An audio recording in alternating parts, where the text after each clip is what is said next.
Well, we are learning more tonight about how to prevent and recognize domestic violence. The Nueces County District Attorney hosted a domestic violence awareness summit at the Del Mar Center for Economic Development today.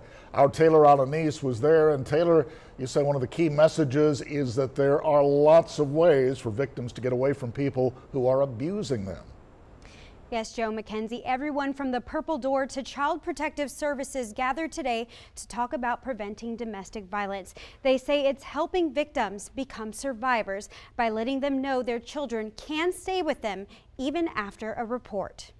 Children know and they feel what is going on in their home. They know something is wrong, but experts say few will ever speak up about it.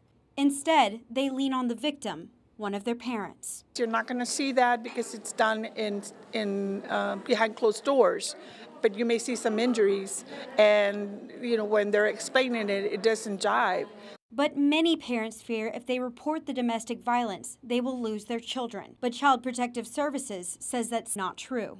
The last thing we want to do is go to legal intervention, so we try our hardest to be supportive, provide them education, therapy, counseling, anything that they need. It's because they say they want to keep the victim with the children to stop the cycle of violence. A child that grew up in an environment where there was domestic violence, then they grow up thinking that that's either normal or that that's expected of their partner. Keeping kids with the parent who is suffering, though, is not enough, at least not to the Corpus Christi Police Department.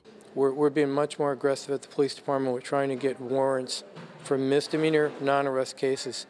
So when we go to a scene, we have probable cause, we make an arrest, period. When they respond to domestic abuse calls, police present a questionnaire to help victims in their next course of action. 3 questions at the very top of the form. If you answer yes to any of those, that encourages us then to tell the victim, we want you to call the women's shelter, the Purple Door. So many resources, so many agencies working together to help you and your children out of a violent, impossible, deadly situation, even when the abuser says sorry. What we call the honeymoon stage, usually they try to convince them that, it's never going to happen again.